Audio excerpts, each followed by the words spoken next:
Hey, what's up guys? Welcome back to my channel. My name is Sarah and today we're going to be choosing my May TBR.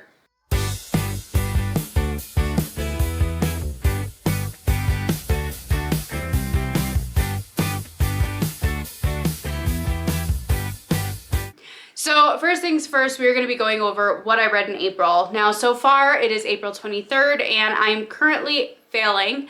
I am halfway through my TBR and I have bought books. I did really good. I went up until April 21st, just a couple of days ago, without buying any books in the month of April. And then my husband took all of us into Barnes and I caved. And I bought some of the books that were on my radar and one that wasn't on my radar that just caught my eye because it's beautiful. So I have failed that portion of it. I did haul books in the month of April and I was doing so good. So here we are.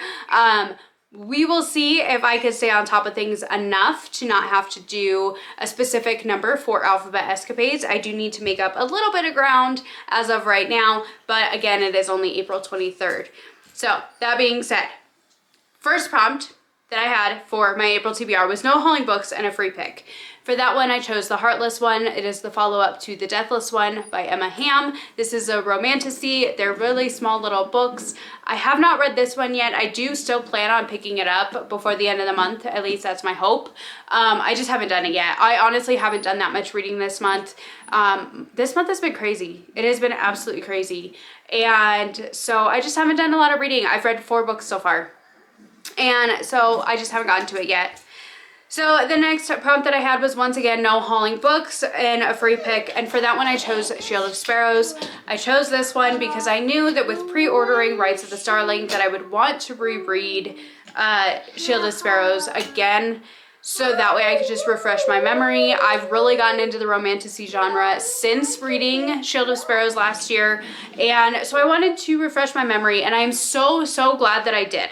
I read this book, and then I turned around and I started Rights of the Starling, and I was so glad to have done that reread because there was so many reveals at the end of Shield of Sparrows that I had kind of forgotten about. Things that as soon as I was reading it, I remembered, but I had forgotten about it. Not to mention the fact that it was my top book of last year. I absolutely loved it, and I still love it. It's still so good. Her world building and the tension and the relationship and just the bond that they create in that book, I just absolutely love it. I think it was done phenomenally well, and it was amazing. It was still 5 stars. And spoiler, Rise of the Starling was also amazing. I finished it before filming this video. So there we go. Number 3 was Amongst the Stars, and for that one I chose Operation Bounce House by Matt Dinniman. I have not read this one yet. Like I said, I haven't been reading very much this month and I just haven't gotten to it yet. I really want to, and it just hasn't happened yet. Number 4 was Pet Pick, and for that one I chose Lost Souls Meet Under a Full Moon. That is by Mizuki Sujimura, and I did finish this one. I gave it 3 stars. I felt like this book was good, but it felt like a lot of short stories that were interconnected until the very end. Once you got to the end, it bumped up and it got better. It just wasn't my thing. Unfortunately, I was really looking forward to it. I thought I would absolutely love it, and it just didn't quite connect enough for me, and so that's why I gave it 3 stars. My 5th pick was 26 for 2026, and for that one I chose Deepest Blue by Sarah Beth Durst. I did read this one. It was one of the very first books that I read in the month because I wanted to finish it and be able to give it to my mom because she just finished reading these ones, which is the Queens of Renthia series, and Deepest Blue is the fourth book that is a spin-off in that same world, set in the same world. And so I wanted to read that one so that way I could pass that one along to her so that way she could immediately start it because she finished Queens of Renthia wanting more of Renthia. And I was the same way, which is why I bought Deepest Blue. So I read that, I loved it, I gave it 5 stars. And then last but not least, I had a genre blend, and for that one I chose The Fervor by Alma Katsu. This one is a historical horror. That one in particular is set in the World War II era, and I have not gotten to that one yet. Her books, they tend to take me a little bit longer to read just because I read them at a little bit slower of a pace. However, I have loved her books in the past, so I do really want to read this one. Again, I just haven't had time for it yet. So we do still have time left in the month. This could change by the time the month is over. However, I don't know how that's gonna go. So what I have decided to do, and I almost forgot about this because I need to update my reel real quick. So what I decided to do was I'm gonna do a TBR punishment, which is basically that if I don't finish my TBR, I have a wheel that I have created that has all the books that have been on my TBRs for the year of 2026 so far that I have not gotten to. And because I didn't finish my TBR, I'm gonna spin the wheel and we're gonna add a 7th book on. So let me update my wheel real quick and then we will spin to find out what that is because I don't know what it's gonna be. Okay, so I am shuffling right now. Okay, now it's ready. So let's spin the wheel. I want to spin the wheel. In 1 second, okay? So I'm gonna spin the wheel and we're just gonna decide what book I'm going to be adding on to my May TBR because I haven't finished my April TBR yet. So let's see what we get.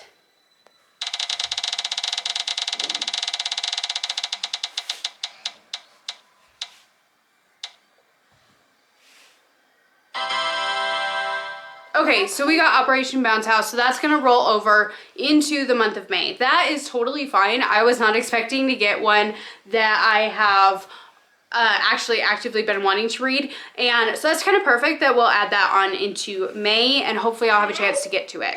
So I wanted to do this because so many of the books that I do add to my TBRs I do really want to get to, and the time just doesn't always allow for that. So as a punishment, I'm just adding on an extra book that I've wanted to get to already this year and just haven't had time for.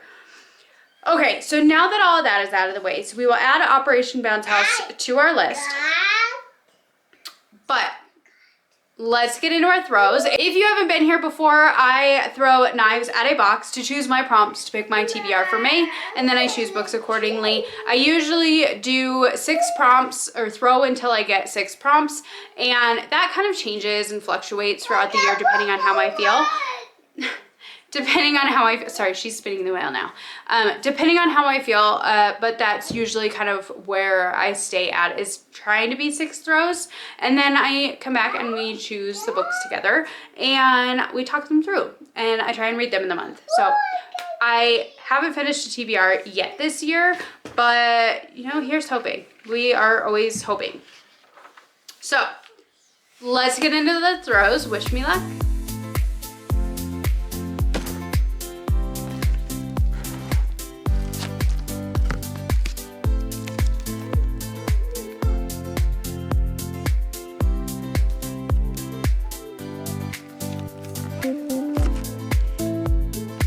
All right, so my very first prompt that I got is to read the final book or to finish off a series. So basically this is reading a final book in a series, or if I don't have any final books left, to finish one, either way.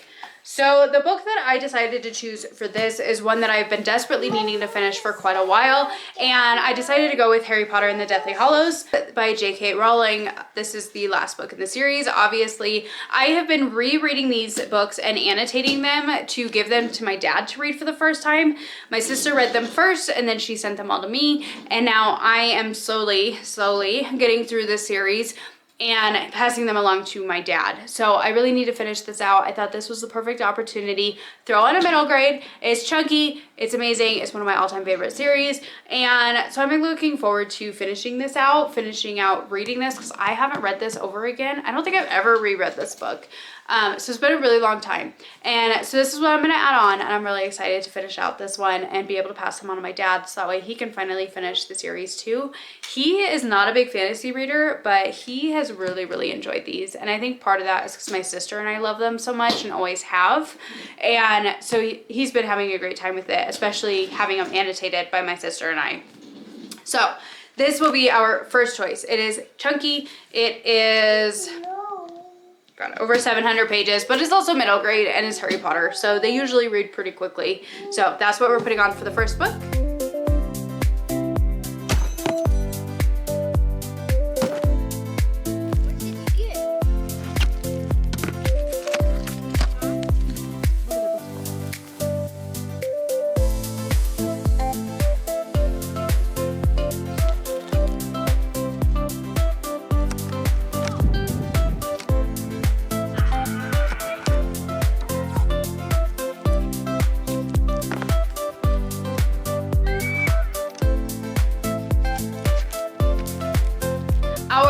second prompt that we got, I stuck them together so that way I wouldn't lose them, is under 400 pages, but also a repeat author. So an author that I have read from before that is under 400 pages. And so I did some thinking and debating. And the one that I'm going to go with is The Book of Cold Cases. This is by Simone St. James. I read, what was that book called? I read Silence for the Dead by her a few years ago, and I really, really enjoyed it. It was kind of like a historical mystery thriller kind of book, and I really liked it. And so I have this one that I would like to read from her. I don't even remember what this is about.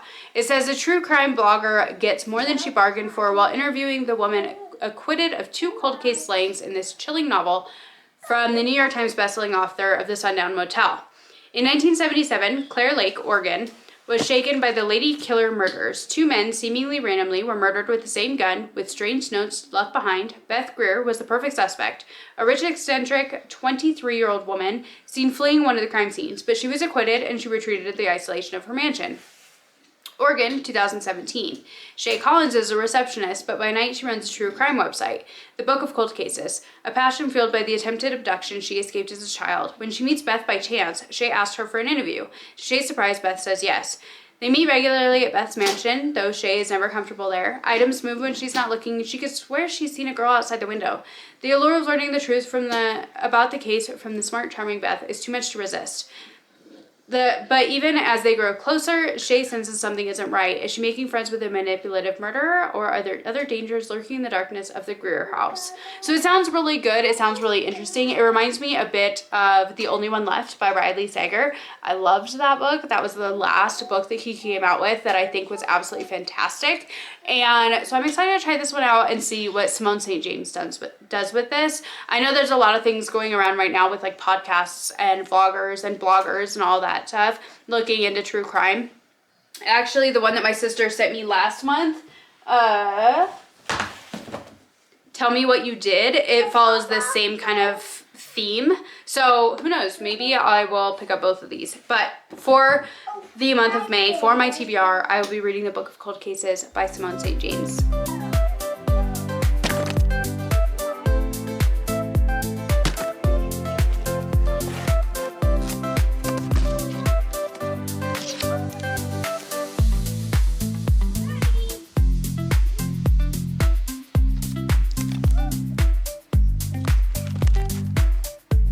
The next prompt that I got is a name in the title, and for this one, I've decided to go with one that I got quite a while ago at a little free library. I've heard of this author, I've heard of this book, but I've never read it. It is YA, so I'm very nervous about it, but I'm excited. And that is Stalking Jack the Ripper by Carrie Maniscalco. I have no idea if I'm gonna like this or not. It says he murdered women in cold blood. He terrorized an entire city. He taunted those of us who hunted him down. But despite all those horrors, in the end, I could not deny it. I was the girl who loved the Ripper. So it sounds wild. I don't know. We'll see how this goes. So the Jack the Ripper thing has always been kind of interesting to me. All those old like gruesome murders and stuff like that. Like the whole Lizzie Borden thing, I love that concept. And now Jack the Ripper, I want to try it. So obviously Jack the Ripper, name of the title. This is what I will be picking for this prompt.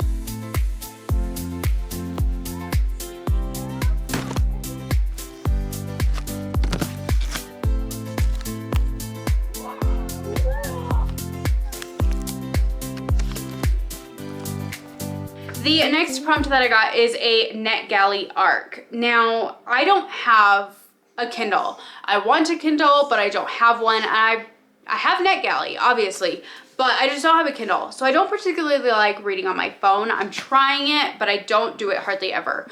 So the book that I ended up choosing is one that is actually out already. It is from Orbit Publishing, and I'm excited to read it. But I do have a physical copy, so I'm not going to be reading it on my phone. I'm not going to be reading the NetGalley edition. I'm just going to read it physically. So the book that I chose for this one is The Book of Fallen Leaves. This is by A.S. Tamaki. This one is like a samurai... It says it's inspired by an ancient samurai saga. Masterful epic fantasy debut weaves a powerful tale of ambition, vengeance, and sacrifice. So it sounds really good. It's like samurai fantasy. So it says, Sen Hoshiakari is an exiled prince of a clan that lost everything in his father's failed rebellion. Deprived of his birthright, Sen is determined to restore his family's lands and honor at any cost.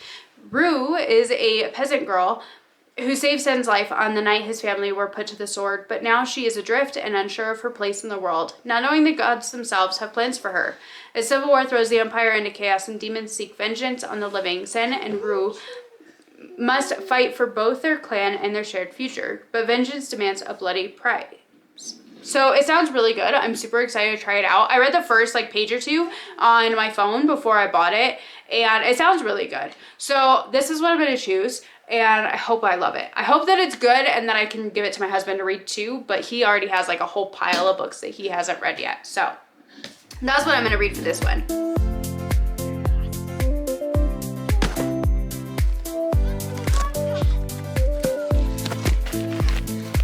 What was it? Beautiful cover. Beautiful cover.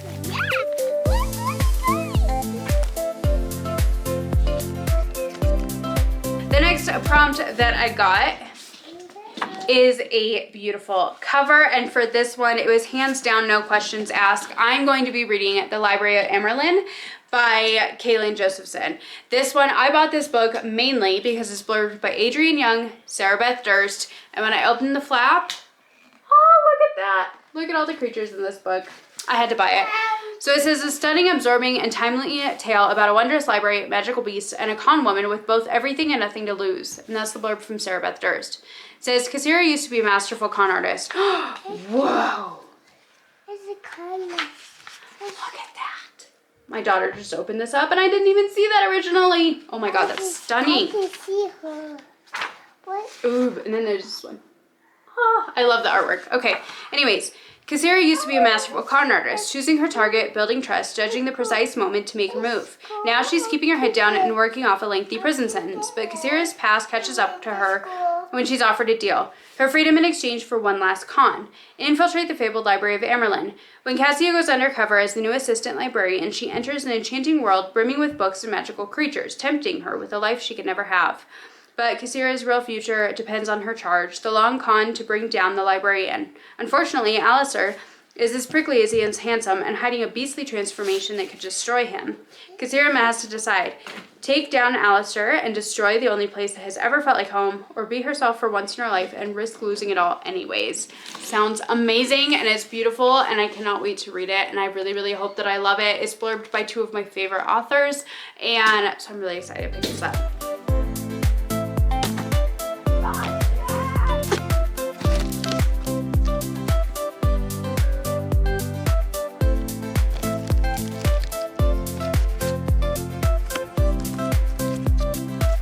Last but not least, we got Celebrek, and this is something that's from Reese's Book Club, or the celebrity has said is one of their favorite books.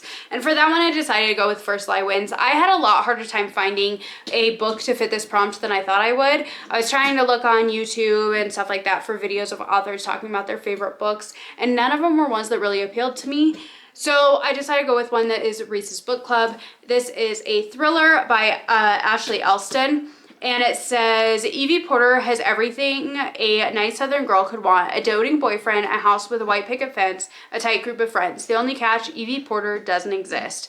The identity comes first. Evie Porter, once she's given a name and location by her mysterious boss, Mr. Smith, she learns everything there is to know about the town and the people in it. Then the mark, Ryan Sumner. The last piece of the puzzle is the job. Evie isn't privy to Mr. Smith's real identity, but she knows this job will be different. Ryan has gotten under her skin, and she's starting to envision a different sort of life for herself, but Evie can't make any mistakes, especially after what happened last time. Evie must stay one step ahead of her past while making sure there's still a future in front of her. The stakes couldn't be higher, but then Evie has always liked a challenge. So it sounds interesting. I hope that I like it, but I'm kind of nervous. I'm nervous because I haven't found any really great thrillers lately, so hopefully I like this one. But that is it. These are the 6 books that I chose for my TBR for this month. Plus, we will have Operation Bounce House that I will carry over from April. So Have you read any of these? Are you looking forward to seeing me read any of them? Let me know your thoughts down in the comments below. Thank you so much for being here, hanging out with me for a little bit, and I'll see you in my next one. Bye.